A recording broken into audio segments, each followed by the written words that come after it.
Donasi dakwah Yufid. Yuk berikan amal jariah terbaik Anda untuk dakwah dan pendidikan Islam.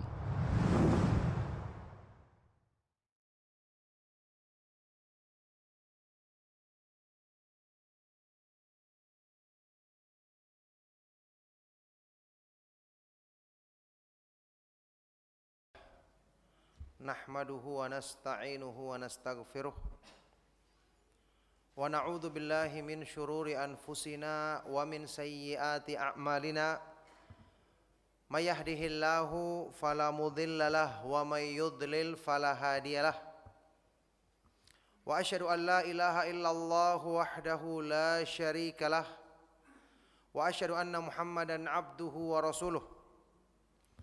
Ya ayyuhalladzina amanu taqullaha haqqa tuqatih wa la tamutunna illa wa antum muslimun. Ya ayyuhan nasu taqu rabbakumul ladzi khalaqakum min nafsin wahidah wa khalaqa minha zawjaha wa batha minhuma rijalan katsiran wa nisaa'a wattaqullaha alladzi tasaaluna bihi wal arham innallaha kana 'alaikum raqiba. Ya ayyuhalladzina amanu taqullaha wa qulu qawlan sadida yuslih lakum a'malakum wa yaghfir lakum dhunubakum wa may yuti'illaha wa rasulahu faqad faza fawzan 'azima. Amma ba'du fa inna asdaqal hadits kitabullah wa khairal huda huda Muhammadin sallallahu alaihi wa alihi wasallam wa syarral umuri muhdatsatuha wa kullu muhdatsatin bid'ah wa kullu bid'atin dhalalah wa kullu dhalalatin finnar wa ba'du. Alhamdulillah, bapak-bapak, ibu-ibu, ikhwan dan akhwat fiddin rahimakumullah. Alhamdulillah, kita bersyukur kepada Allah Subhanahu wa taala atas semua limpahan nikmat dan karunia-Nya. Utamanya nikmat Allah Subhanahu wa taala terbesar bagi manusia, yaitu dengan diturunkannya petunjuknya yang sempurna kepada Nabi kita yang mulia Nabi Muhammad sallallahu alaihi wa alihi wasallam. Yang dengan itu kita akan mengenal indahnya berislam dengan benar. Kita akan mengenal nikmat dan manisnya iman, bertauhid kepada Allah Subhanahu wa taala. Dengan itu kita bisa mempelajari petunjuk yang sempurna di dalam Al-Qur'an yang menjelaskan kepada kita tentang indahnya mengenal Allah, mengenal sifat-sifat kesempurnaannya, mengenal nama-namanya yang maha indah. Allah Subhanahu wa taala berfirman, walillahil asma'ul husna yulhiduna fi asma'ihi sayujzauna ma. Allah memiliki nama-nama yang maha indah. Maka berdoalah kalian, beribadahlah kalian kepada Allah dengan nama-nama tersebut. Dan tinggalkanlah, biarkanlah orang-orang yang menyeleweng, yang menyimpang dalam memahami nama-namanya yang maha indah, sungguh mereka akan mendapatkan balasan yang pedih, azab yang pedih dari perbuatan buruk yang mereka lakukan.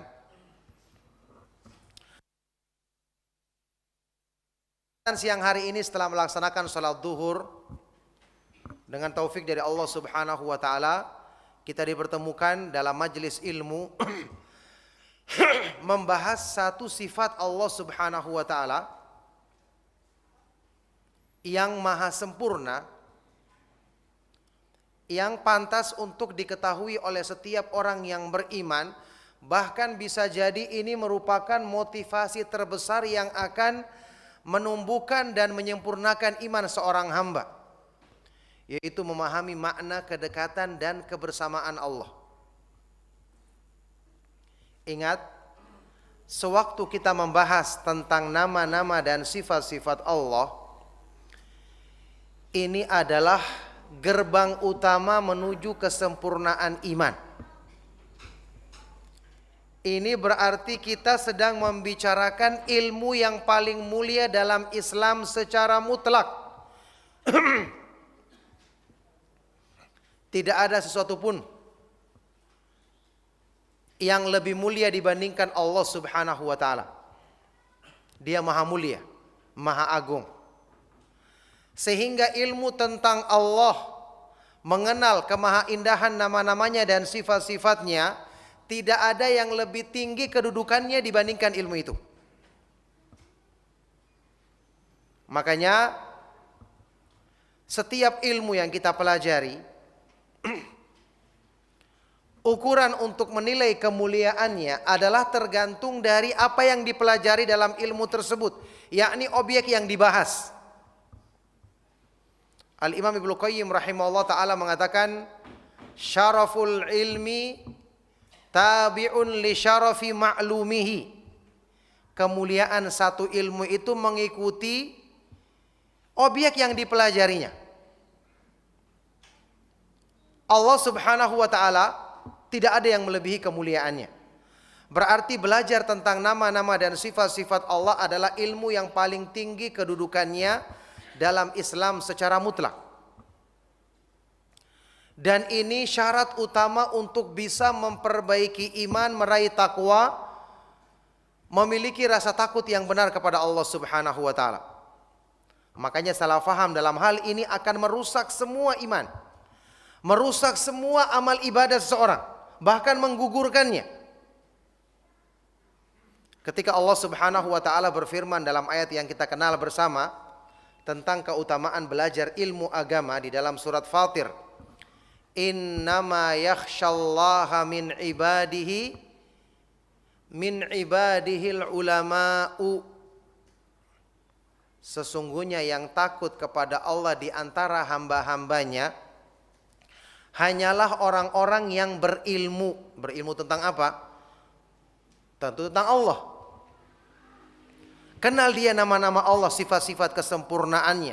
Yang ini akan melahirkan cinta kepada Allah, menjadikan dia takut dan berharap kepada Allah semata-mata, tunduk kepadanya semata-mata dengan sebenar-benarnya karena lahir dari dalam hatinya. Sesungguhnya yang takut kepada Allah di antara hamba-hambanya hanyalah orang-orang yang berilmu. Di dalam tafsir Ibnu Katsir diartikan apa?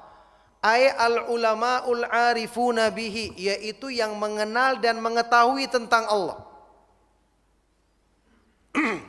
Li'annahu kullama kanatil ma'rifatu billahi atamma wal ilmu bihi akmala kanatil khasyatu lahu a'zama wa akthar.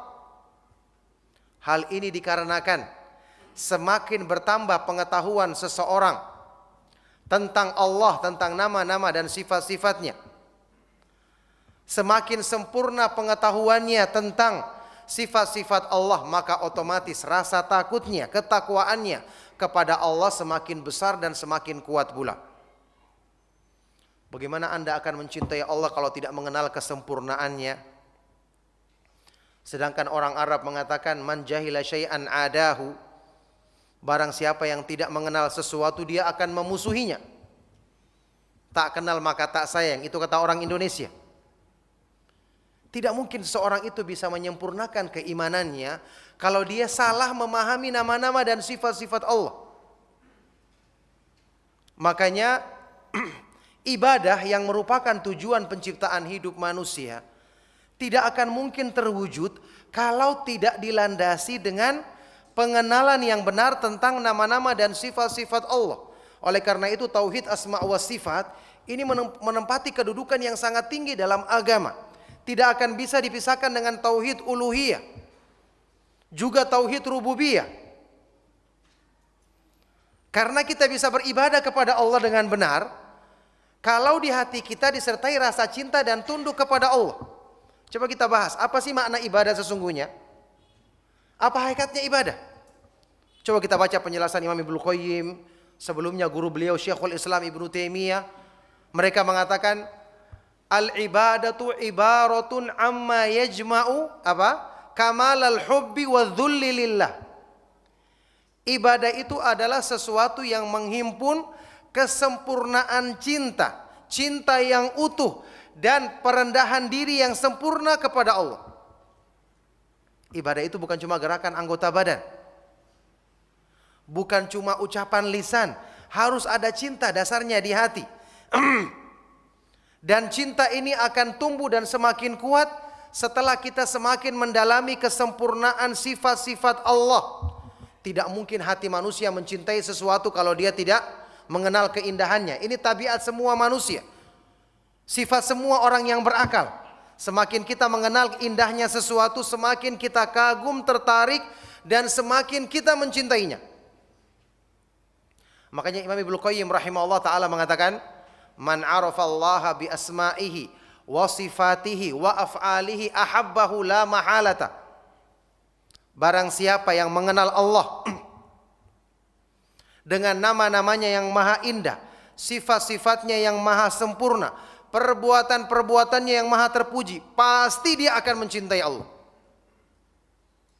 Pasti dia akan mencintai Allah.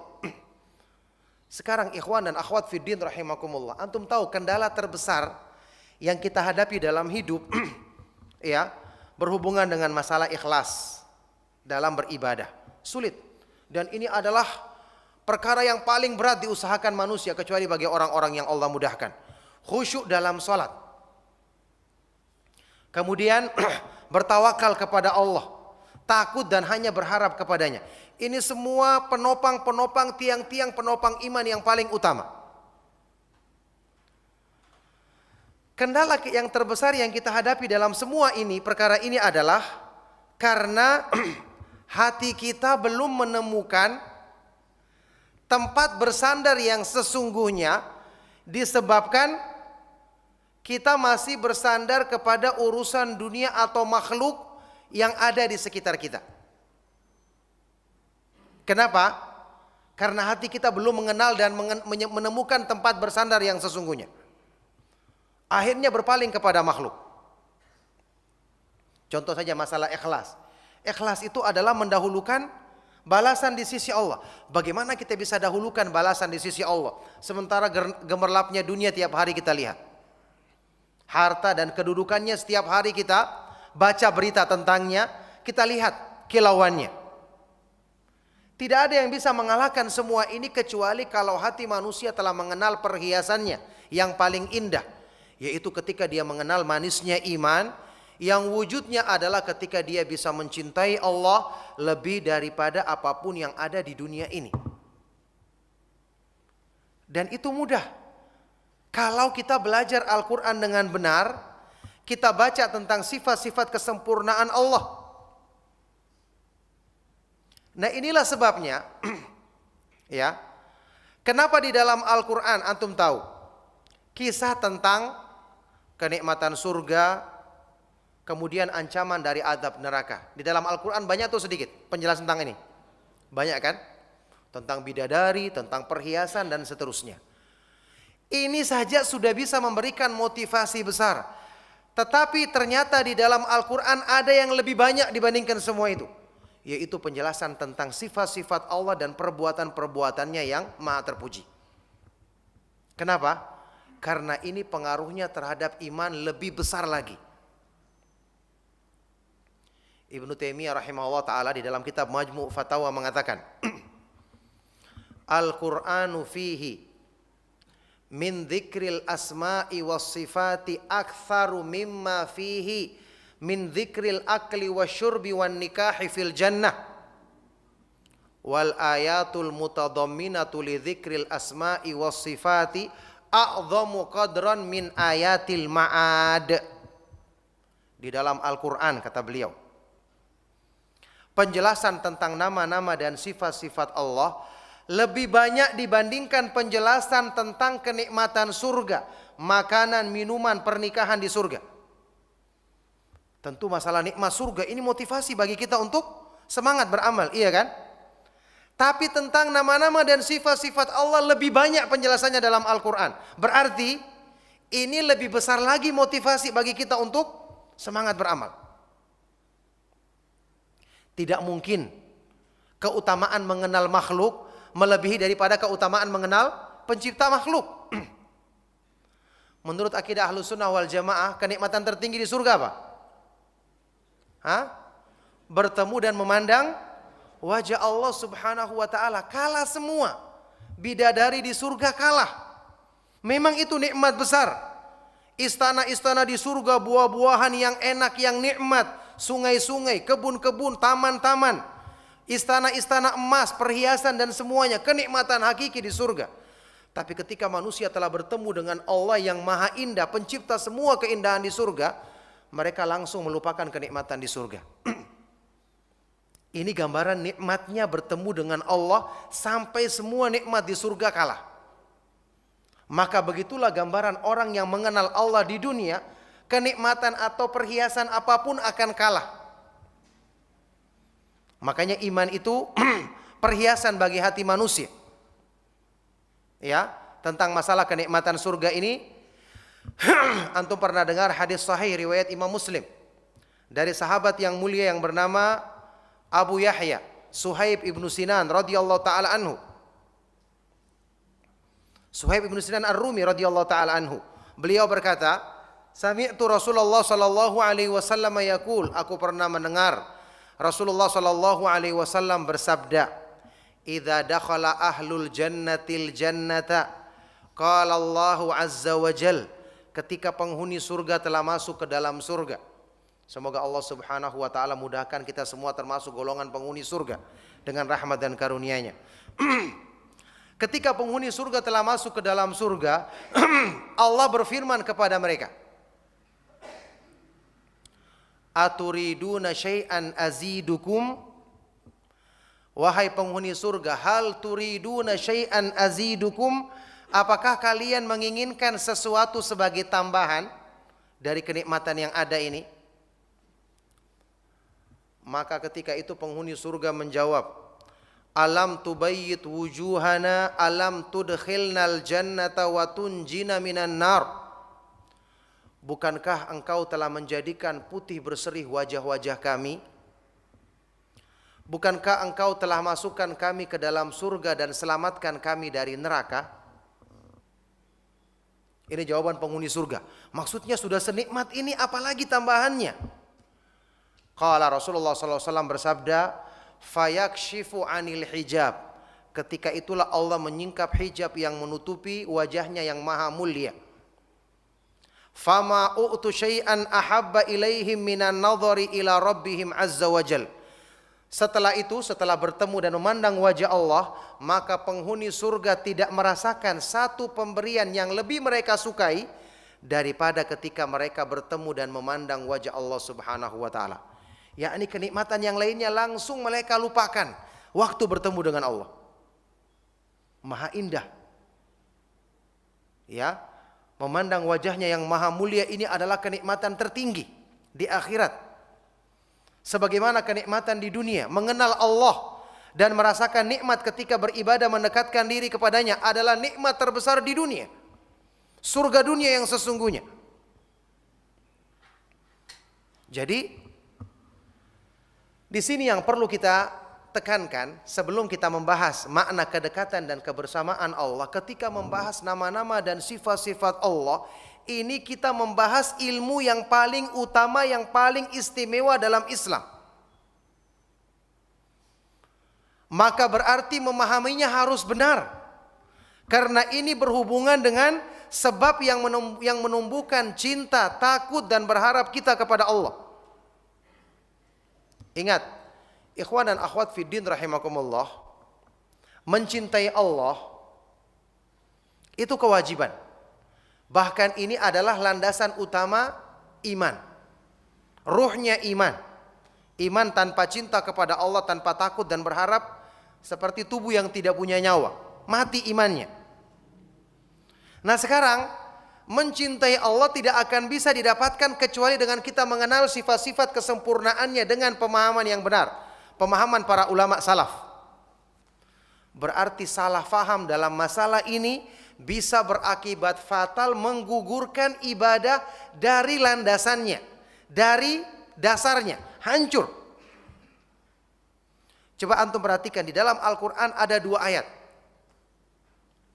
yang saling menjelaskan dan kedua-duanya melengkapi makna tujuan diciptakannya jin dan manusia, tujuan diciptakannya langit-langit dan bumi. Ayat yang pertama dalam surat Az-Zariyat. Tujuan penciptaan jin dan manusia. Bagaimana ayatnya? Wa ma khalaqtul jinna wal insa illa liya'budun. Tidaklah aku ciptakan jin dan manusia kecuali untuk beribadah kepadaku, yakni kepada Allah Subhanahu wa taala semata-mata. Ayat yang kedua, firman Allah di akhir surat At-Talaq, juz ke-28. Surat At-Talaq.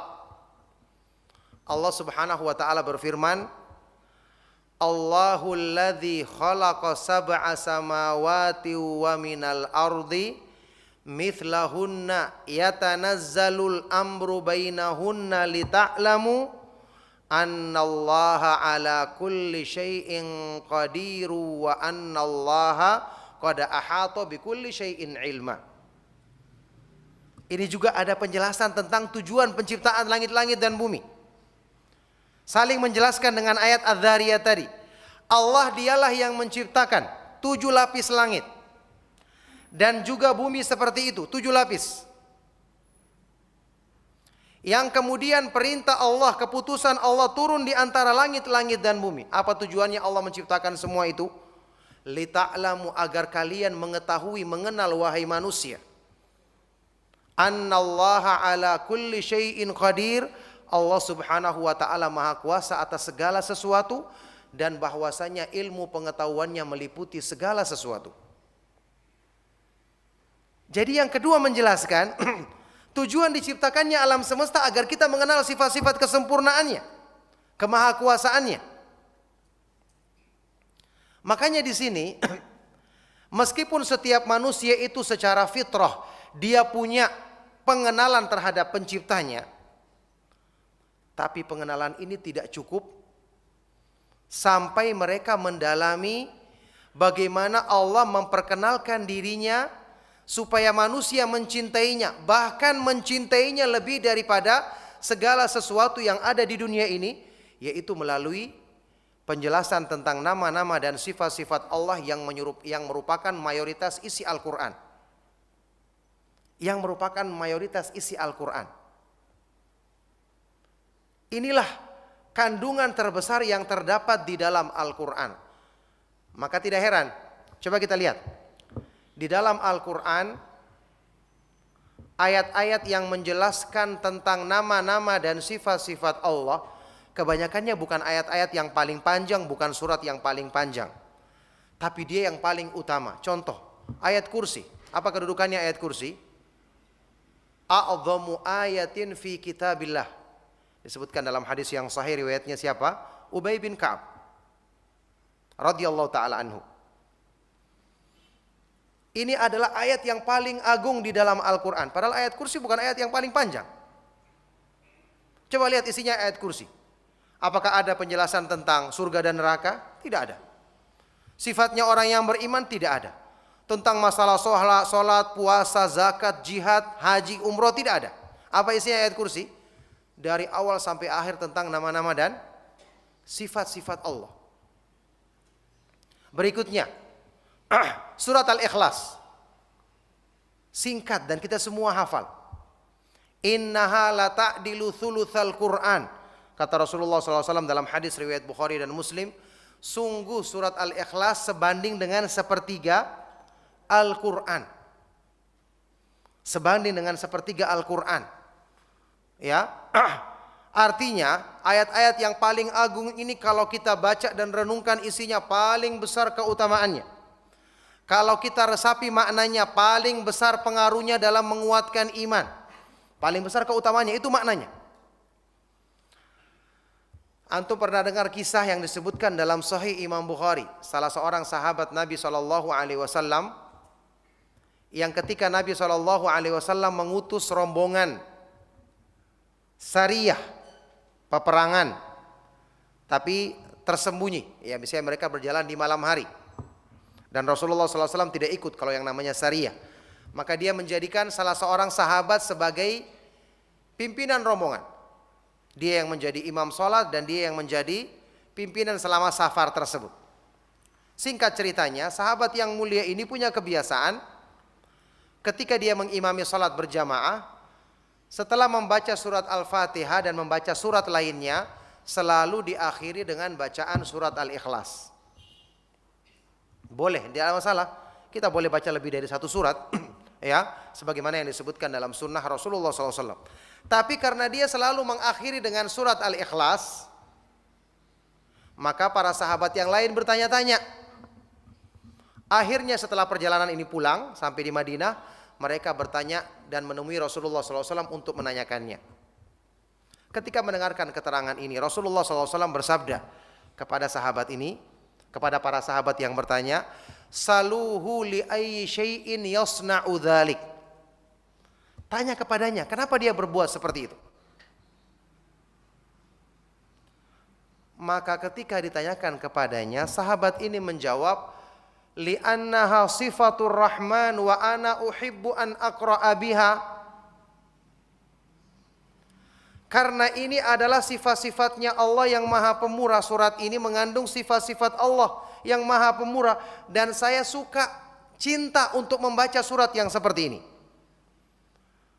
Ketika disampaikan kepada Rasulullah SAW alasan ini, apa jawaban beliau? Beliau bersabda, "Akhbiruhu annallaha yuhibbuh." Sampaikan kepadanya bahwasanya Allah Subhanahu wa taala mencintai dia. Karena dia mencintai sifat-sifat Allah, senang membaca surat Al-Ikhlas karena dia paham isinya, itu menjadi sebab Allah Subhanahu wa taala mencintai dia. Ini perbuatan sahabat yang direkomendasikan atau ditakrir, dibenarkan oleh Nabi Shallallahu Alaihi Wasallam. Ini termasuk sunnah. Ada syubhat sebagian orang-orang yang tidak paham agama. Mereka mengatakan bahwa perbuatan-perbuatan yang tidak dicontohkan oleh Rasulullah Shallallahu Alaihi Wasallam itu bukan bid'ah. Karena katanya sebagian sahabat ada yang melakukan perbuatan yang tidak dicontohkan oleh Nabi Shallallahu Alaihi Wasallam. Berarti perbuatan-perbuatan yang sekarang dilakukan oleh kaum muslimin tanpa ada contohnya bukan bid'ah. Ini kebodohan. Wallahi kebodohan. Dia harus paham bahwasanya sunnah itu yang diterangkan oleh para ulama, ada yang merupakan perbuatan Nabi Shallallahu Alaihi Wasallam. Ada yang ucapan beliau, satu lagi apa? Takrir. Seperti perbuatannya Bilal radhiyallahu taala anhu ketika dia berwudu, setiap batal wudunya kemudian dia salat. Melaksanakan salat sunnah. Dibenarkan oleh Nabi SAW. Ada takrir. Berarti ini termasuk sunnah. Adapun kalau perbuatan yang tidak dilakukan oleh para sahabat dan tidak ada takrir pembenaran dari Nabi SAW, maka ini tidak diperbolehkan karena merupakan perbuatan bid'ah. Karena kalau seandainya orang semua boleh berijtihad, berpikir dengan pikirannya sendiri, akan banyak perbuatan-perbuatan ibadah yang diada-adakan, bahkan ditambah dari ibadah-ibadah yang sudah ada. Coba sekarang, orang melaksanakan sholat duhur 5 rakaat, ada larangannya enggak? Larangannya Nabi SAW mengatakan janganlah sholat duhur 5 rakaat, ada? Tidak ada. Larangannya kita ambil dari mana? Bahwa ini tidak sesuai dengan contoh yang dicontohkan oleh Rasulullah SAW. Karena semua perbuatan kalau seandainya baik, maka pasti diturunkan oleh Allah Subhanahu wa taala dalam petunjuk yang dibawa oleh Nabi sallallahu alaihi wasallam. Makanya Imam Malik bin Anas rahimahullah taala mengatakan tentang ayat yang menyebutkan kesempurnaan Islam, "Fama lam yakun yauma idzin dinan fala yakunul yauma dinan." Maka apa yang tidak termasuk agama ketika turunnya ayat ini, maka hari ini pun tidak termasuk agama. Barakallahu fikum. Kita kembali kepada pembahasan kita. Jadi tadi surat Al-Ikhlas yang sebanding dengan sepertiga Al-Quran padahal singkat. Seorang sahabat yang menyukai membaca surat ini dikatakan keutamaannya apa? Allah Subhanahu wa taala mencintainya. Taib, sekarang surat yang paling agung di dalam Al-Quran. Kalau tadi ayatul kursi. Kalau surat apa? Surat Al-Fatihah. Tidak ada yang lebih mulia dibandingkan surat Al-Fatihah, baik di dalam Al-Quran, di dalam kitab Injil, kitab Zabur, kitab Taurat. Surat Al-Fatihah, pertamanya pembahasannya tentang apa? Alhamdulillahirabbil alamin. Segala puji bagi Allah Subhanahu wa taala, Rabb semesta alam. Allah dipuji karena kesempurnaan sifat-sifatnya. Berarti penjelasannya tentang sifat-sifat Allah. Setelah itu apa? Ar-Rahmanir Rahim. Apa ini? Nama Allah Subhanahu wa taala yang maha indah, sifatnya yang maha sempurna. Setelah itu Maliki Yaumiddin. Awal-awalnya juga penjelasan tentang nama-nama dan sifat-sifat Allah. Jadi Al-Quran inti dari petunjuknya, mayoritas petunjuknya adalah menjelaskan tentang nama-nama dan sifat-sifat Allah. Tujuannya untuk apa? Agar semakin kita membaca Al-Quran, kita mengenal kesempurnaan Allah, sehingga kita semakin mencintainya. Ingat, ikhwan dan akhwat fiddin rahimakumullah, dalam pembahasan tauhid ada satu hal yang banyak dilupakan, bahwa mencintai Allah saja itu tidak cukup kalau belum dijadikan Allah itu lebih kita cintai daripada segala sesuatu yang ada di dunia ini. Berarti upaya kita untuk menjadikan hati kita lebih tertarik kepada Allah dibandingkan gemerlapnya dunia harus lebih kuat lagi. Untuk itulah Al-Quran diturunkan. Coba kita lihat di dalam surat Al-Baqarah, Allah Subhanahu wa taala menjelaskan orang-orang musyrik yang menjadikan tandingan atau sembahan selain Allah, mereka juga mencintai Allah. Tapi kecintaannya dijadikan sama dengan cinta kepada berhala-berhala. Dengan ini mereka belum dikatakan sebagai orang yang beriman, bahkan mereka dikatakan sebagai orang-orang yang menjadikan tandingan selain Allah, yaitu berbuat syirik. Allah Subhanahu wa taala berfirman, "Wa minan nasi may yattakhidhu min dunillahi andada yuhibbunahum ka hubbillah walladzina amanu asyaddu hubban lillah." Dan di antara manusia ada orang-orang yang menjadikan tandingan-tandingan, sembahan-sembahan selain Allah. Siapa mereka ini? Orang-orang musyrik, iya kan? Yang menjadikan tandingan-tandingan sembahan selain Allah siapa? Orang-orang musyrik. Di antara manusia ada orang-orang yang menjadikan tandingan-tandingan atau mengambil sembahan-sembahan selain Allah. Mereka mencintai sembahan-sembahan itu seperti mencintai Allah. Berarti mereka mencintai Allah apa tidak? Mencintai kan? Lihat lafadznya. Yuhibbunahum ka hubbillah. Mereka mencintai sembahan-sembahan selain Allah seperti mencintai Allah. Berarti mereka juga cinta kepada Allah. Tapi cintanya sama dengan makhluk. Dengan ini mereka dikatakan berbuat syirik. Coba, cinta saya tidak cukup. Makanya Allah menegaskan setelahnya, walladzina amanu asyaddu hubban lillah. Dan orang-orang yang beriman, kecintaan mereka lebih kuat. Kecintaan mereka kepada Allah Subhanahu wa taala lebih besar, melebihi dari kecintaan mereka kepada makhluk. Jadi kita perhatikan di sini, kalau kita mau menilai dengan jujur, wallahi keimanan kita banyak yang masih bermasalah. Antum pernah baca di Surat Yusuf ada 2 ayat yang menyebutkan mayoritas manusia iman mereka itu masih bercampur dengan syirik. Pernah nggak baca? Di 2 ayat di surat Yusuf, Allah Subhanahu wa taala berfirman, "Wa ma yu'minu aktsaruhum billahi illa wa hum musyrikun." Tidaklah beriman kebanyakan manusia kepada Allah. Kebanyakan manusia atau mayoritas manusia tidaklah beriman kepada Allah kecuali mereka masih dalam keadaan berbuat syirik. Kenapa berbuat syirik? Karena kecintaan dari hati mereka kepada Allah itu belum sepenuhnya. Ketertarikannya kepada dunia masih lebih tinggi. Disebabkan kenapa? Mereka kurang merenungkan ayat-ayat Al-Quran yang menjelaskan kemahaindahan nama-nama Allah, kesempurnaan sifat-sifatnya. Ingat, iman itu tempatnya di hati. Antum tahu, perumpamaan hati itu seperti wadah, ya, kayak gelas atau mangkok.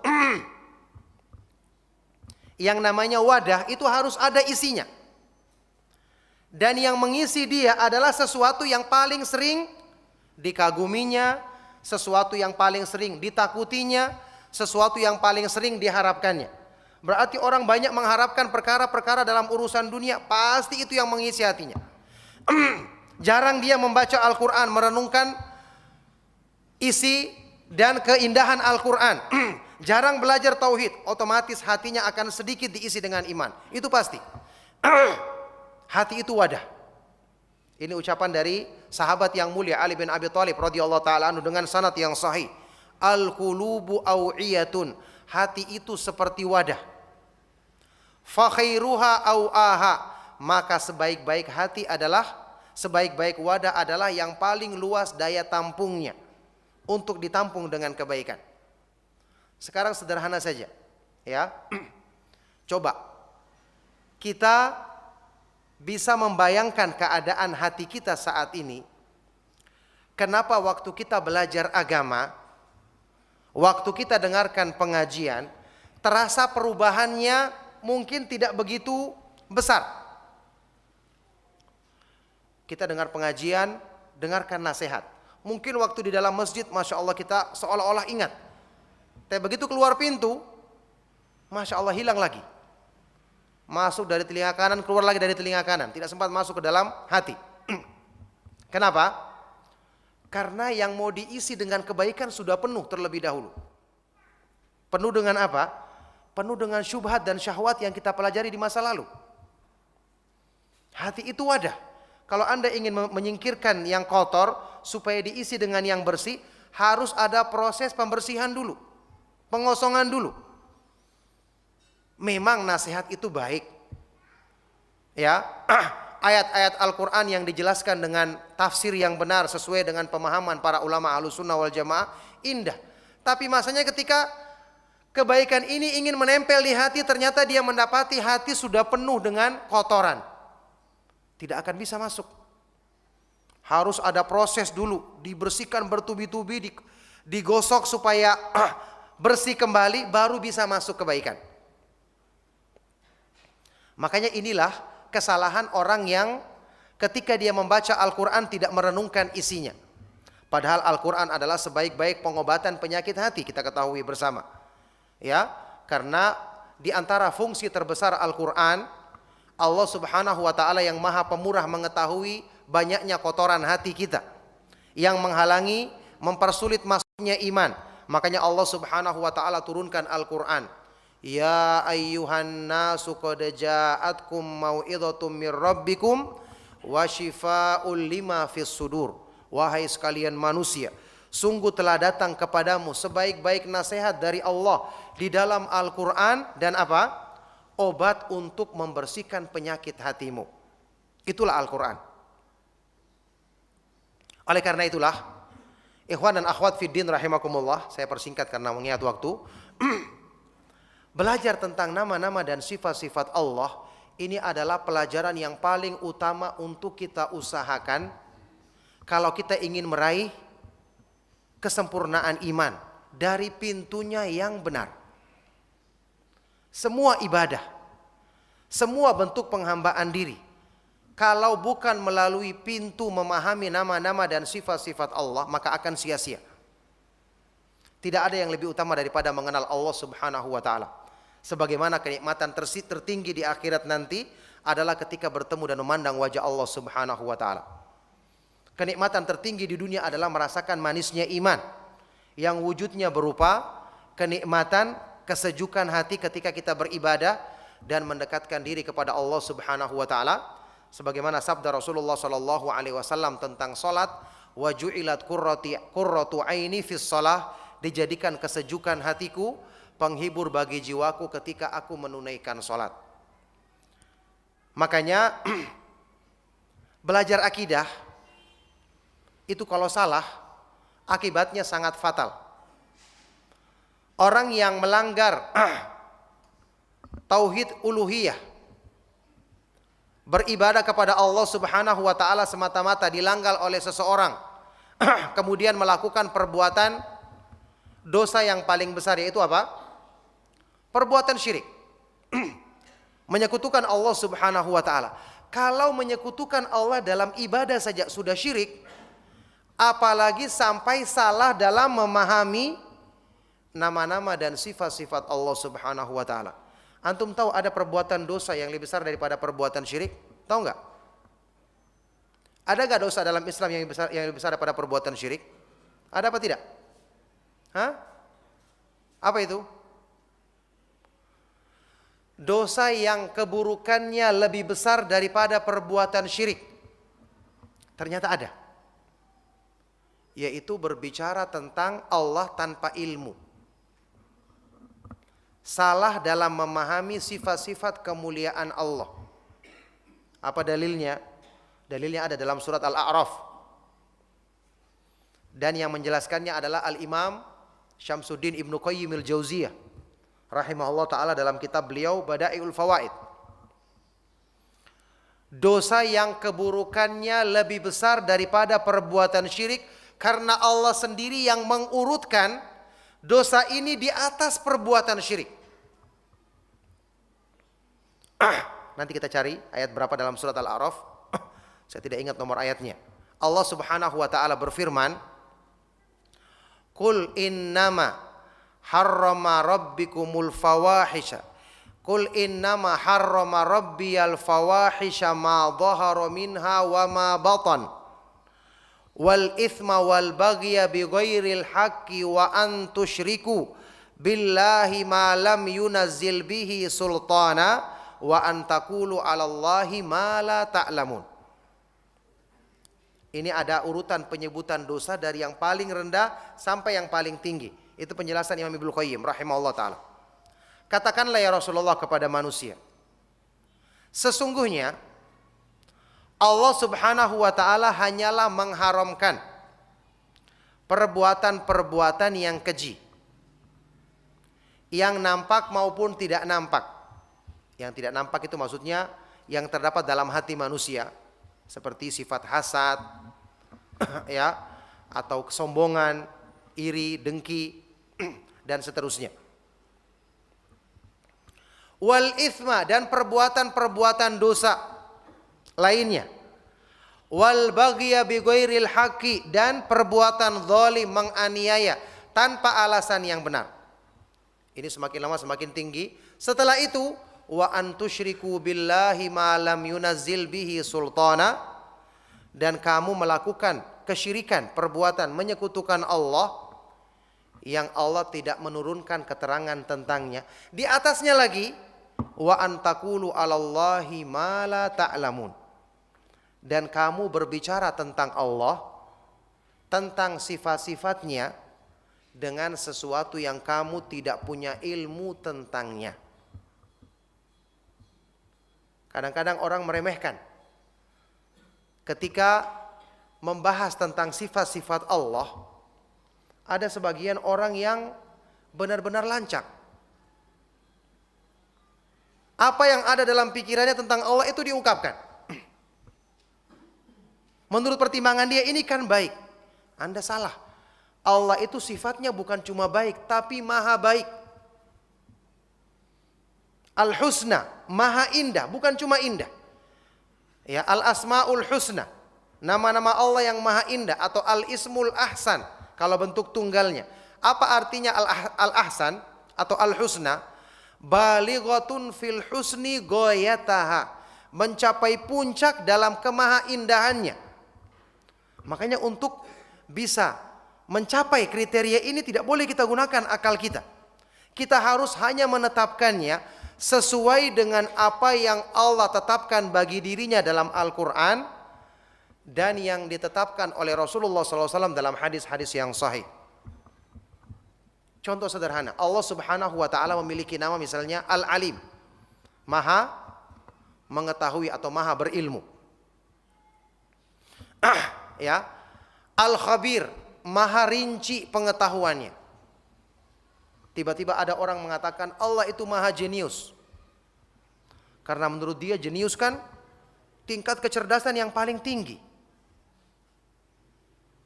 Kita katakan kalau untuk manusia itu mungkin terpuji. Tapi Allah Subhanahu wa taala memiliki nama yang maha indah, yang ini sudah cukup untuk mewakili sempurnanya ilmu pengetahuan Allah Subhanahu wa taala, dan tidak ada yang lebih tahu tentang apa yang pantas bagi Allah Subhanahu wa taala melebihi dirinya sendiri. Jadi tidak boleh ada ijtihad dalam masalah menyebutkan nama-nama Allah. Makanya saya termasuk yang tidak setuju kalau orang seperti orang Jawa bilang Gusti Allah. Apa artinya Gusti? Cukup dengan nama Allah Subhanahu wa taala telah menunjukkan kesempurnaan, kemahamuliaan. Sifat-sifat kesempurnaannya yang disebutkan dalam Al-Quran sudah lengkap, lebih daripada cukup. Jadi sekali lagi dalam menyikapi nama-nama dan sifat-sifat Allah, kita tidak boleh menggunakan apa yang ada dalam pikiran kita, karena pikiran kita sangat terbatas. Sedangkan nama-nama dan sifat-sifat Allah adalah maha sempurna, tidak ada sedikit pun kemungkinan kurang atau cacatnya dari semua pertimbangan dan sudut pandang. Baik. Dari situlah kita memahami dua sifat Allah Subhanahu wa taala yang menjadi tema pembahasan kita, yaitu memahami makna kedekatan dan kebersamaan Allah. Ini penjelasan yang orang-orang yang tergelincir dalam memahaminya bisa menjadi sebab kufur, keluar dari Islam. Allah Subhanahu wa taala menyebutkan di dalam Al-Qur'an bahwa Dia memiliki nama Al-Qarib, maha dekat. Di dalam beberapa ayat Al-Qur'an, di antaranya dalam surat Al-Baqarah, wa idza sa'alaka ibadi anni fa inni qarib ujibu da'watad da'i idza da'an falyastajibu li wal yu'minu bi la'allahum yarshudun. Dan jika hamba-hambaku bertanya kepadamu wahai Rasulullah tentang aku, tentang Allah, maka katakanlah sesungguhnya aku maha dekat. Ingat, Allah Subhanahu wa taala memiliki sifat yang jangan dikiaskan dengan sifat makhluk. Meskipun sama lafadznya, beda hakikatnya. Allah Subhanahu wa taala hidup. Kita juga hidup. Apakah sama hidupnya? Jelas jawabannya tidak. Allah Subhanahu wa taala hidupnya tidak berpermulaan, tidak berakhiran, tidak pernah mati. Adapun makhluk hidupnya diciptakan oleh Allah, berpermulaan. Allah Subhanahu wa taala memiliki sifat Ar-Rahman, Ar-Rahim, maha pengasih lagi maha penyayang. Manusia juga menyayangi, ibu menyayangi anaknya. Ya, suami dan istri saling menyayangi. Apakah sama sifatnya? Jelas jawabannya tidak. Karena sifat Allah Subhanahu wa taala sesuai dengan kemahaagungan dan kemahasempurnaannya. Adapun sifat-sifat makhluk sesuai dengan kekurangannya sebagai makhluk.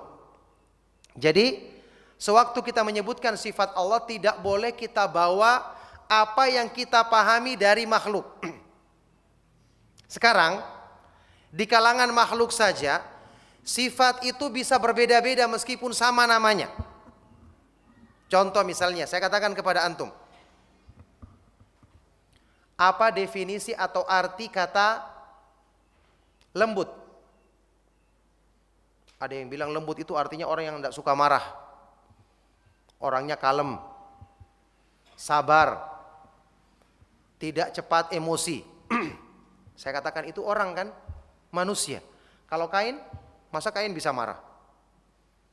Jadi satu sifat itu didefinisikan sesuai dengan kepada siapa dinisbatkan sifat tersebut. Kalau antum bilang orangnya lembut, nah, kita bayangkan orang lembut artinya orangnya kalem, kalau bicara sopan, santun, tidak cepat marah, orangnya sabar, pendiam, itu artinya lembut dalam artian untuk manusia.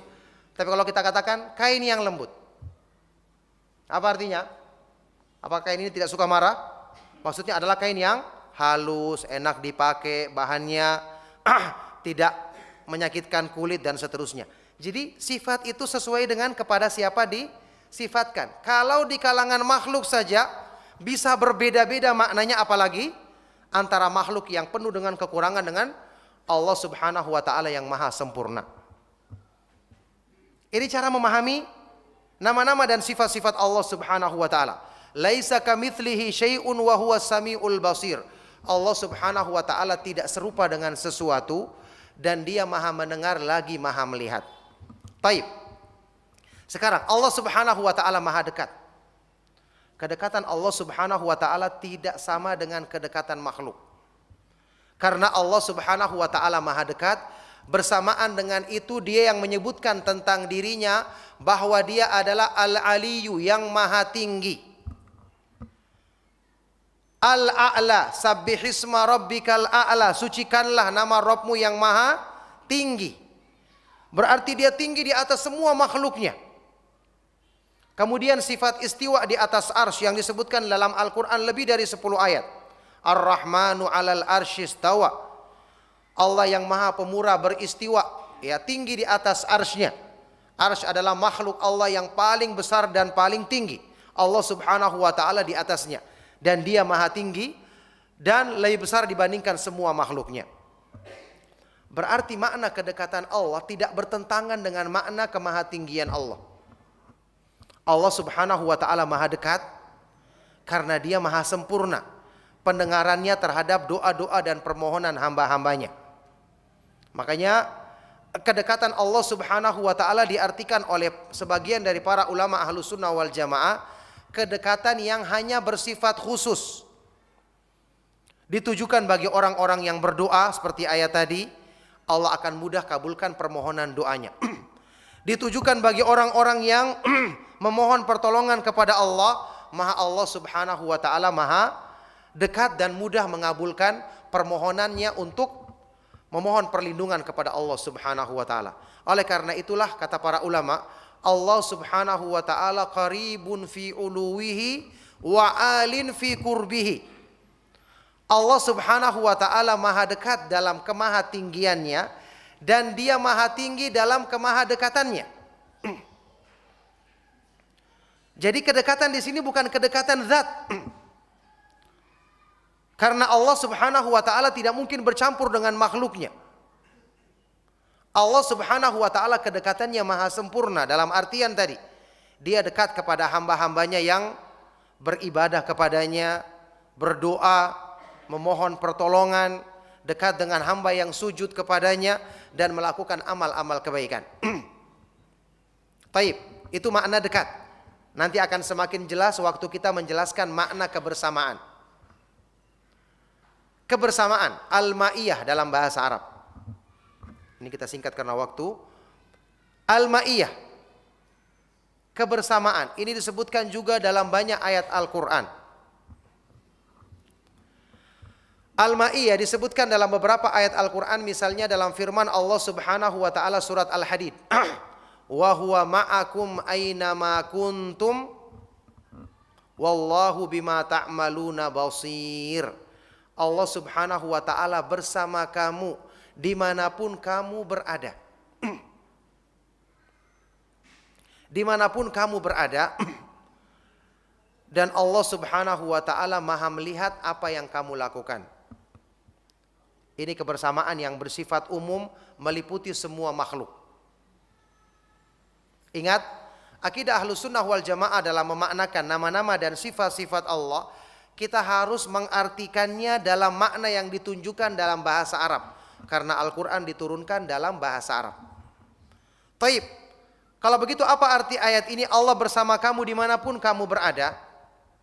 Sebagian orang-orang yang menyimpang pemahamannya dari akidah yang benar mengatakan Allah itu ada di mana-mana. Ada di mana-mana, di semua tempat. Na'udzubillahi min dzalik, sampai di antara mereka ada yang mengatakan Allah itu ada di tempat-tempat yang kotor. Ta'alallahu an dzalika uluwan kabira. Maha suci Allah Subhanahu wa taala, maha tinggi dari pernyataan yang demikian, ya, dengan ketinggian yang maha besar. Allah Subhanahu wa taala sudah kita katakan tadi, sifat zatnya, Dia berada di atas semua makhluknya karena Dia maha tinggi. Al-Aliyyu, Al-A'la, Al-Muta'ali. Itu nama-nama Allah Subhanahu wa taala. Ini tidak mungkin lepas dari zat Allah. Dia maha tinggi, selalu di atas semua makhluknya. Makanya Allah Subhanahu wa taala beristiwa di atas arsy, tinggi di atas arsy-Nya. Tidak akan terjadi Allah Subhanahu wa taala itu lebih rendah dari makhluknya, apalagi turun di semua tempat. Kesalahpahaman ini terjadi karena tidak merujuk kepada pemahaman yang diterangkan oleh para ulama Ahlus Sunnah wal Jamaah. Sekarang kata-kata al-ma'a dalam bahasa Arab, al-ma'iyah, kebersamaan, itu dalam bahasa Arab mengandung beberapa pengertian yang semua ini adalah makna yang benar, yang nanti kita tetapkan bagi Allah Subhanahu wa taala di antara makna tersebut yang sesuai dengan kebesaran dan keagungannya. Kita lihat kata-kata bersama dalam bahasa Arab itu bisa diartikan bersama artinya bercampur. Bersama artinya bercampur. Misalnya kita mengatakan syaribtul ma'a ma'al laban. Aku meminum air bersama susu. Artinya air yang dicampur dengan susu, diaduk. Ya, minum susu yang ada airnya, ada gulanya, ada susunya dicampur artinya. Ini benar. Salah satu pengertian ma'a dalam bahasa Arab artinya bercampur. Bisa juga artinya ma'a itu berdekatan. Contoh kita mengatakan ya, ra'aitu Zaidan yadhhabu ila suqi ma'a Muhammad. Aku melihat si Zaid pergi ke pasar bersama Muhammad. Temannya yang namanya Muhammad atau Ahmad atau siapa saja. Kata-kata bersama di sini maksudnya berjalan berdekatan, berdampingan. Ini pengertian ma'a yang kedua. Yang ketiga, pengertian bersama adalah kebersamaan yang mutlak.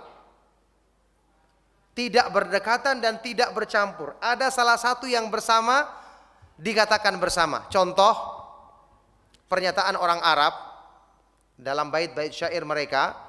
Ya, ini ada seorang musafir yang berjalan di malam hari, dia menceritakan perjalanannya yang nikmat. Dia mengatakan, mazilna nasiru wal qamaru ma'ana. Kami tetap melakukan perjalanan di malam hari dan rembulan bersama kami. Apa yang dipahami dari ucapan ini? Apakah bulannya turun ke dunia di samping mereka? Orang semua akan lari. Ya, atau artinya apa? Yang bersama dia ada apanya rembulan? Jelas maksudnya adalah cahayanya.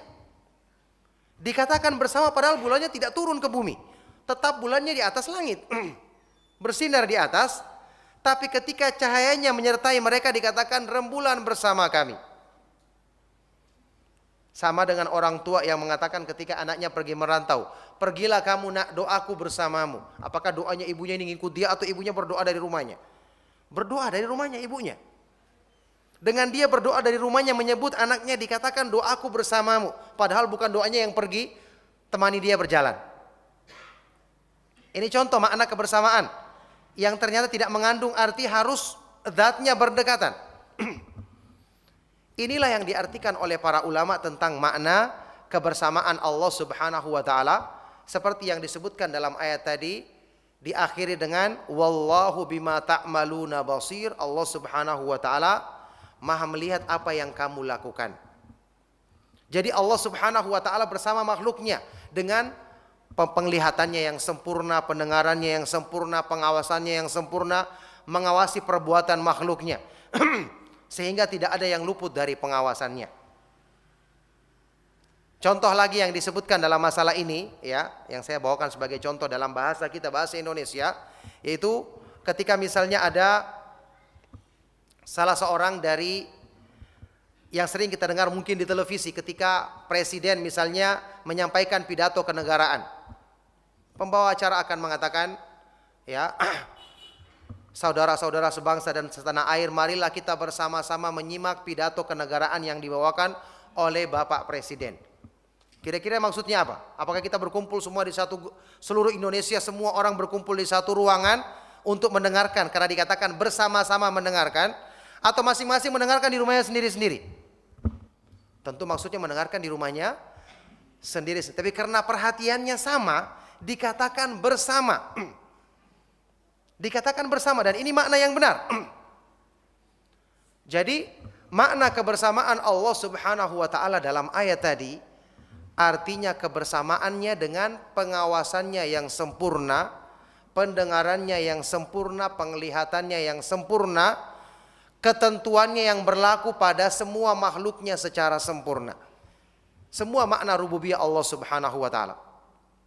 Makanya kebersamaan yang disebutkan dalam ayat ini itu diterangkan oleh para ulama sebagai kebersamaan yang bersifat umum, al-ma'iyyatul ammah. Ada lagi kebersamaan yang bersifat khusus.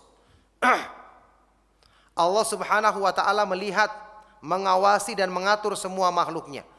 Tapi ketika kata-kata bersama disebutkan dengan makna yang khusus, seperti misalnya dalam firman Allah, Innallaha ma'as sabirin. Ini khusus kan? Sesungguhnya Allah bersama orang-orang yang bersabar. Ada makna khusus, yaitu bersama di sini maksudnya Allah akan mudahkan pertolongan bagi mereka. Allah akan selalu menjaga mereka, melindungi mereka dari segala keburukan. Innallaha ma'al ladzina taqaw walladzina hum muhsinun.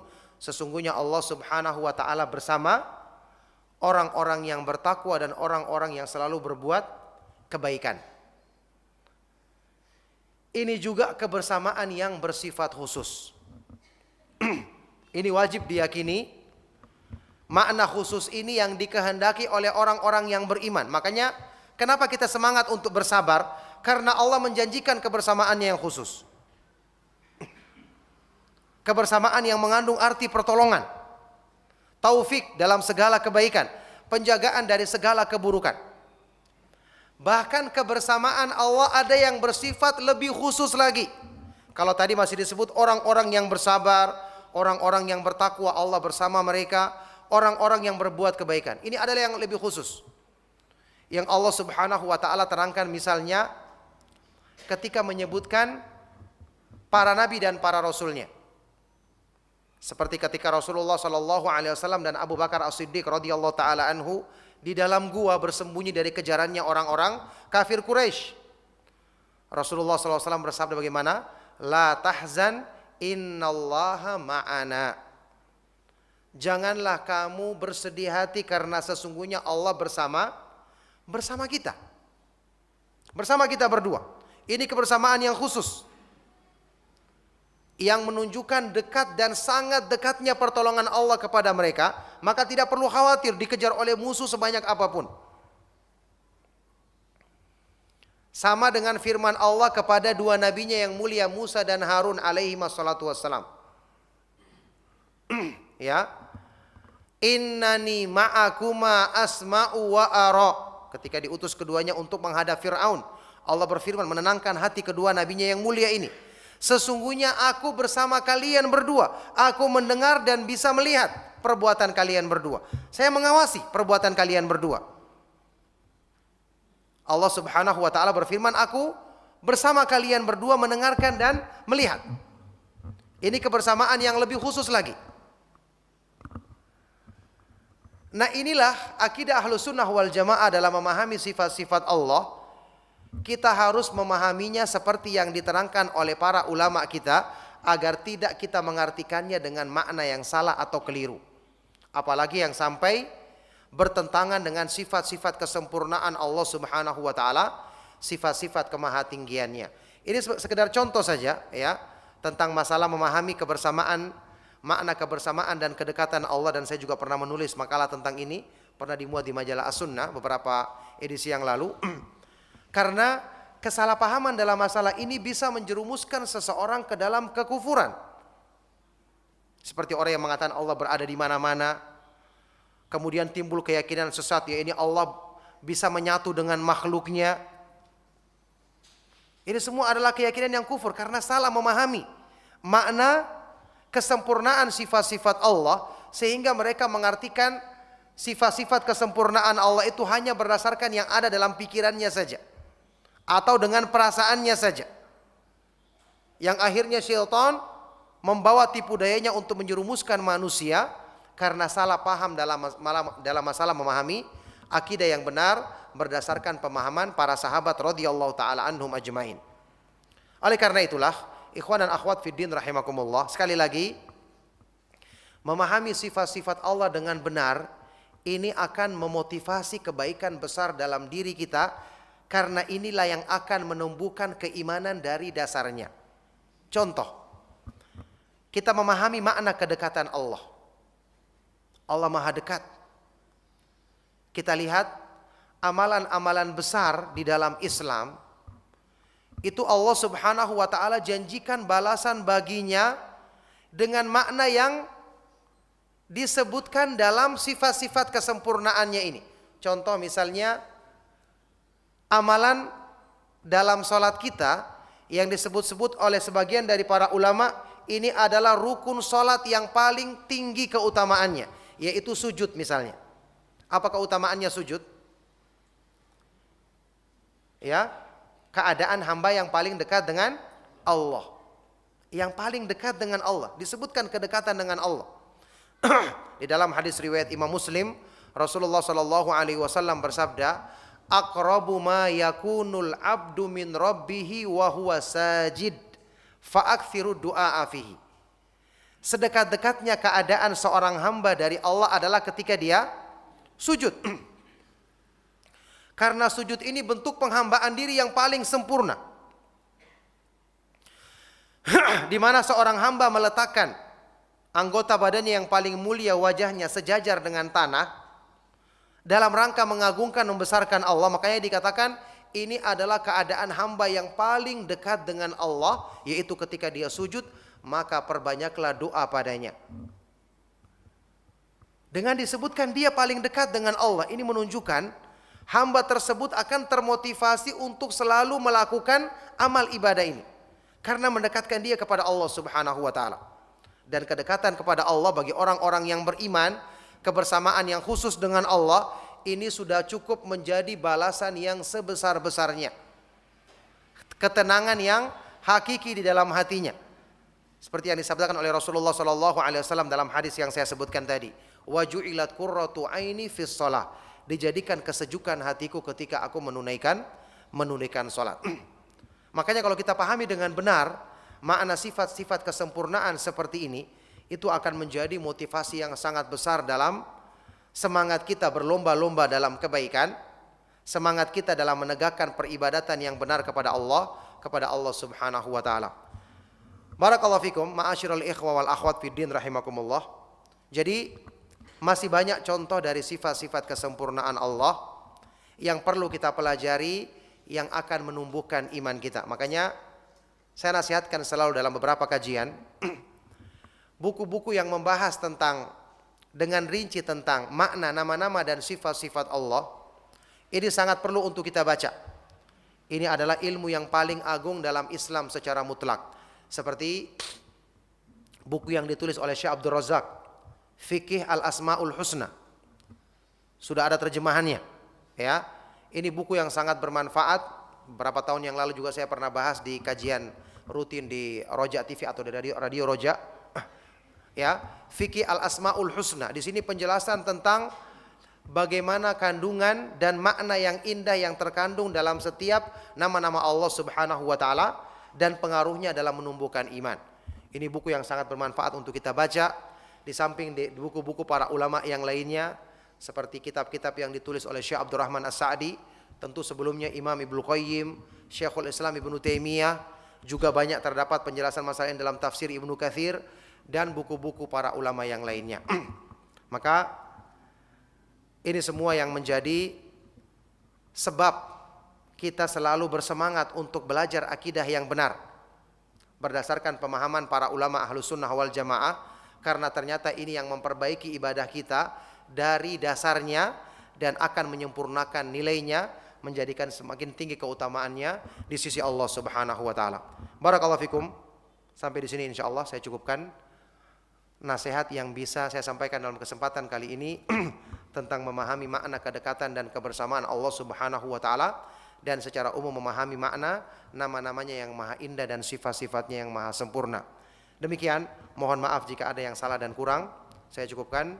Sallallahu wasallam wa barak ala nabiyina Muhammad wa ala alihi wa sahbihi wa man tabi'ahum bi ihsan ila yaumiddin wa akhiru da'wana anil hamdulillahi rabbil alamin. Ada pertanyaan? Fadhal. Jadi begini, ketika seseorang itu mensifati Allah Subhanahu wa taala dengan satu sifat yang berdasarkan pemikirannya itu baik, padahal Allah Subhanahu wa taala tidak menamakan dirinya dengannya. Ini kan namanya sifat lancang. Yang lebih tahu tentang kebesaran dan keagungan Allah adalah Dia sendiri. Makanya dalam akidah Ahlussunnah wal Jamaah, kita wajib menetapkan nama-nama dan sifat-sifat Allah sesuai dengan apa yang Allah tetapkan bagi dirinya dalam ayat-ayat Al-Quran dan yang ditetapkan oleh Rasulullah SAW dalam hadis-hadis yang sahih, dengan harus meniadakan 4 perkara, iya kan? Pertama, tidak boleh menyerupakan dengan sifat-sifat makhluk. Tidak boleh menolak, karena Allah menetapkan berarti itu yang pantas bagi dirinya. Tidak boleh kita menolaknya. Yang ketiga, tidak boleh kita menyelewengkan maknanya. Harus kita maknakan sesuai dengan bahasa Arab yang dengan itu Al-Quran diturunkan. Dan yang keempat, tidak boleh kita membagaimanakannya. Takyif, membagaimanakan, karena ini merupakan sarana untuk menyerupakannya dengan makhluk. Ini tidak diperbolehkan. Jadi ketika ada nama Allah Subhanahu wa taala yang menurut pemikiran seseorang kelihatannya itu bagus, kita katakan bagus itu kalau untuk makhluk. Sedangkan Allah Subhanahu wa taala ini harus maha indah, maha bagus. Makanya tidak boleh hanya berdasarkan ukurannya pikiran kita. Semua yang Allah Subhanahu wa taala terangkan dalam ayat-ayat Al-Qur'an itulah yang mencapai kriteria maha sempurna sesuai dengan kebesaran dan keagungannya. Makanya kita mencukupkan diri dengan apa yang disebutkan dalam Al-Qur'an dan hadis-hadis Rasulullah sallallahu alaihi wasallam. Kalau mungkin kita terjemahkan dalam bahasa kita, boleh kita terjemahkan. Tapi kita sebutkan dulu Allah menamakan dirinya dengan ini, kemudian terjemahkan dalam bahasa kita. Boleh, sekedar untuk mendekatkan makna. Tapi jangan mencari yang baru selain yang disebutkan dalam Al-Quran dan hadis-hadis yang sahih dari Rasulullah Sallallahu Alaihi Wasallam. Nah, barakallahu fikum. Ada yang lain, silakan.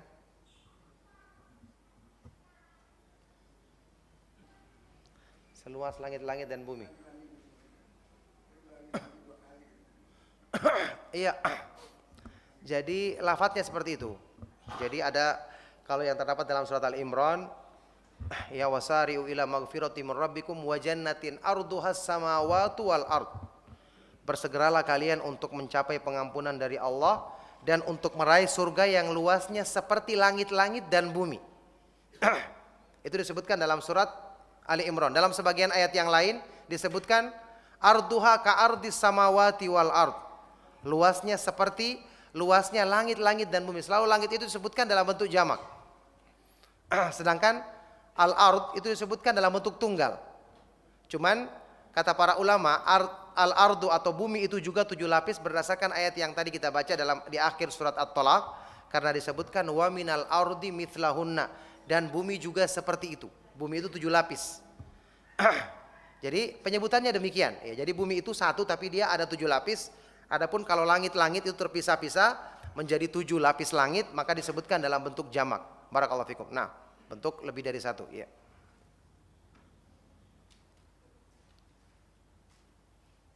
Silakan. Assalamualaikum. Iya, Al-Imam Abul Hasan Al-Asy'ari, seperti yang disebutkan dalam biografi beliau, ketika ingin meluruskan pemahaman Mu'tazilah sampai dia pada pemahaman akidah Asy'ariyah yang dinisbatkan kepadanya, yang meskipun disebutkan oleh para ulama kemudian dia rujuk sehingga dia menulis kitab Al-Ibanah an Usulid Diyanah, yang di situ dia menjelaskan akidah Ahlussunnah wal Jamaah, dan kitabnya sekarang sudah dicetak ya, kitab Al-Ibanah. Ya, ada pernyataan yang mengatakan demikian. Keyakinannya ini diyakini dari Maroko sampai Merauke. Tapi masalahnya apakah itu berdasarkan survei atau berdasarkan klaim? Sekarang kita tahu akidah yang benar itu adalah fitrah setiap manusia. Fitrah setiap manusia. Kebanyakan mereka-mereka yang mungkin ya kalau kita mungkin di sekolah-sekolah diajarkan, banyak setelah itu orang besar dia sudah lupa.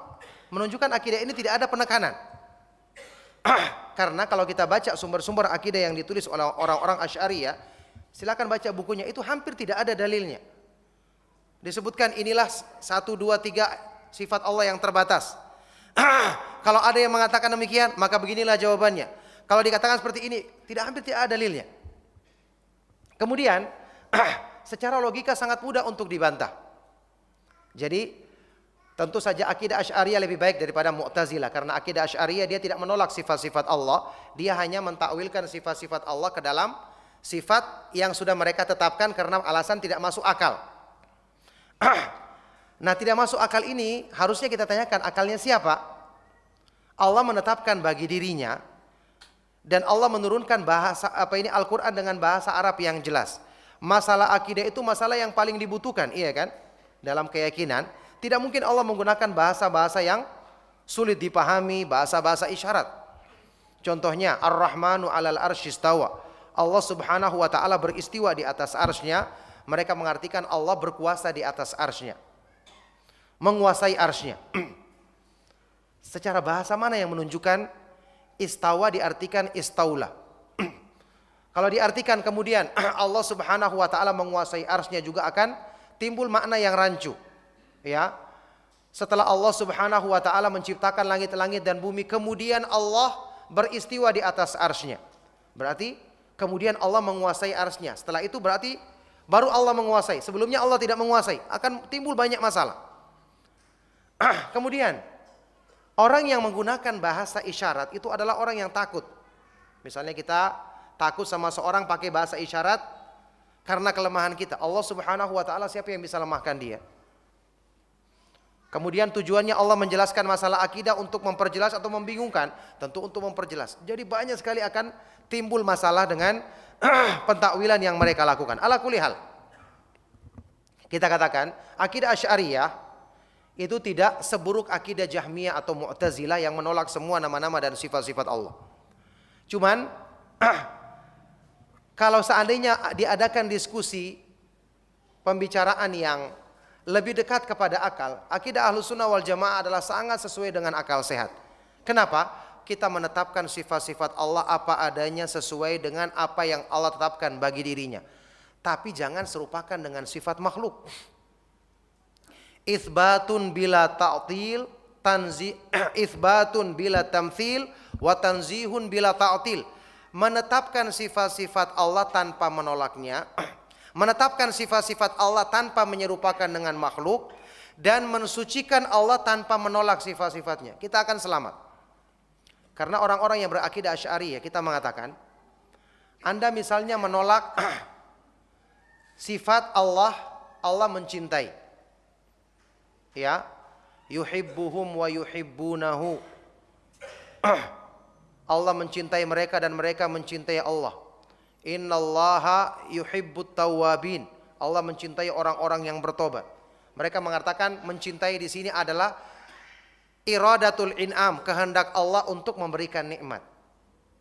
Kita katakan, kenapa kalian mengingkari sifat Allah mencintai? Katanya alasan mereka, mencintai itu hanya terjadi pada seseorang yang punya hati yang lemah, makanya dia mencintai sesuatu. Allah tidak pantas. Taib, kalian mengatakan Allah itu hidup, manusia juga hidup. Oh beda kalau ini, hidupnya Allah tidak sama dengan hidupnya manusia. Katakan sama kalau begitu, cintanya Allah tidak sama dengan cintanya manusia. Selesai masalah. Allah maha hidup, kita artikan dengan maha. Secara bahasa al-hayat, Allah punya sifat hidup, manusia juga hidup. Apakah sama? Jawaban mereka tidak sama. Hidupnya Allah sesuai dengan kebesarannya. Ya, hidupnya ini tidak berpermulaan, tidak berakhiran. Sementara manusia, ya sama juga seperti itu. Kalau sifat cinta itu menunjukkan kelemahan hati, itu kan pada makhluk. Kalau Allah Subhanahu wa taala tidak ada kekurangan padanya. Terus alasannya cinta itu hanya terjadi pada dua pihak yang satu jenis. Ini jelas salah secara akal. Ya. Rasulullah SAW bersabda tentang gunung Uhud apa? Jabalun yuhibbuna wa nuhibbuhu. Gunung Uhud itu adalah gunung yang mencintai kita dan kita mencintainya. Sekarang ada orang yang mencintai hewan peliharaannya, menyayanginya. Ada kan? Apakah sama jenis dia dengan hewan? Beda jenisnya. Bisa saling mencintai. Jadi pertimbangan-pertimbangan akal yang mereka ungkapkan itu tidak masuk akal justru. Padahal dengan gampang. Mereka mengatakan Allah punya iradah, berkehendak. Sekarang manusia juga punya kehendak. Oh beda katanya, kehendak Allah itu begini, kehendak manusia begini. Ya sudah sama dengan sifat-sifat tadi. Ya, kita artikan cinta yang Allah Subhanahu wa taala miliki itu maha sempurna, adapun cinta di kalangan manusia sesuai dengan kekurangannya sebagai manusia. Ala kulli hal, dengan takwil seperti inilah kata para ulama, akidah Asy'ariyah tidak sampai dikatakan keluar dari Islam karena mereka tidak menolak sifat-sifat Allah secara terang-terangan tapi mengartikan sifat-sifat Allah itu ke dalam sifat yang sudah mereka tetapkan berdasarkan akal. Jadi mereka takwilkan, bukan menolak seperti orang-orang Jahmiyah atau Mu'tazilah yang dikatakan oleh para ulama kalau terang-terangan melakukannya mereka bisa kufur karena sifat-sifat kesempurnaan Allah ditolak. Nama-nama Allah Subhanahu wa taala dikatakan tidak ada sama sekali, sifat-sifatnya tidak ada. Na'udzubillahi min dzalik. Nah, barakallahu fikum. Mohon pencerahannya tentang apa ini? Tri tauhid. Hah?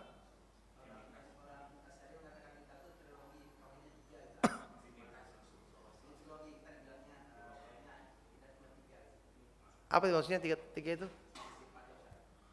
Rububiyah, uluhiyah. Yang banyak orang menafsirkannya berbeda-beda.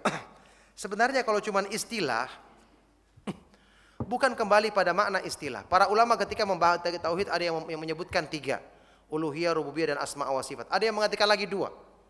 Ya, tauhid apa ini? Al-ma'rifatu wal itsbat. Ya.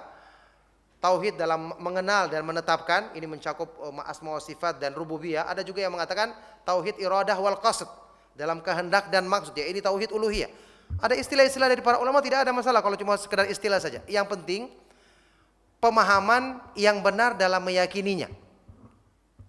Misalnya bahwasanya yang dimaksudkan dalam makna kalimat la ilaha illallah adalah tidak ada yang sembahan yang benar selain Allah, bukan diartikan dalam makna rububiyah. Kenapa? Orang-orang musyrik pun mengakui makna rububiyah. Wala in sa'altahum man khalaqas samawati wal arda la yaquluna Allah. Kalau kamu tanyakan kepada orang-orang musyrik, siapa yang menciptakan langit-langit dan bumi, mereka akan mengatakan Allah. Jadi diakui kalau rububiyah. Tapi untuk menetapkan ibadah itu hanya untuk Allah semata-mata, ini yang mereka ingkari. Nah, barakallahu fikum. Taib, silakan yang lain. Cukup ya? Ya, kalau sudah kita akhiri kajian kita. Semoga menjadi ilmu yang bermanfaat yang mewariskan amalan soleh. Sallallahu wasallam wa barak ala nabiyina Muhammad wa ala alihi wa sahbihi wa man tabi'ahum bi ihsan ila yaumiddin walhamdulillahi rabbil alamin. Subhanakallahumma wa bihamdika asyhadu an la ilaha illa anta astaghfiruka wa atubu ilaik. Wassalamualaikum warahmatullahi wabarakatuh. Donasi dakwah Yufid. Yuk berikan amal jariah terbaik Anda untuk dakwah dan pendidikan Islam.